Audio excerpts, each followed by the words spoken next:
خاتون سہولت مرکز جہلم کا بلدیہ آفس جہلم میں قیام ایک بہترین قدم۔ جہلم سے چیئرمین عوامی میڈیا پاکستان راجہ سہیل کیانی کی رپورٹ کے مطابق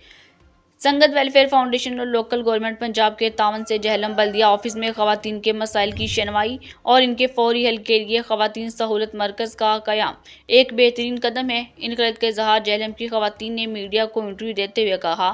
انہوں نے کہا کہ سہولت مرکز فوکل پرسن سیدہ شہادہ شاہ نہ صرف آنے والی خواتین کے مسائل انتہائی دلچسپی سے سنتی ہیں بلکہ ان کے مسائل کے لیے متعلقہ شعبہ جات کے سربراہان سے مل کر ان کے مسائل حل کروانے کی بھرپور کوشش کرتی ہیں۔ اس حوالے سے محترمہ سیدہ شہادہ شاہ سے رابطہ کیا گیا تو انہوں نے کہا کہ اب تک اس ڈیسک سے سینکڑوں خواتین کے مسائل حل کیے جا چکے ہیں اور ان مسائل کے حل کے لیے بلدیہ چیف آفیسر محترم محمد عثمان گوندل صاحب سمیت بلدیہ کے تمام شعبہ جات کے آفیسرز انتہائی فعال اور بھرپور تعاون کرتے ہیں۔ یہی وجہ ہے کہ خواتین کے مسائل کا فوری حل ممکن ہوتا ہے۔ ایک سوال کے جواب میں انہوں نے بتایا کہ خواتین کی بلدیہ سے متعلق بہت سارے مسائل جن میں پیدائش و اموات کے اندراج، طلاق و شادی کے اندراج، صفائی، رسوئی گیس، واٹر سپلائی کے بل وغیرہ کے علاوہ خواتین کی فلاح و بہبود سے متعلق حکومتی منصوبہ جات تک کے لیے رسائی اور رہنمائی دینا وغیرہ شامل ہے۔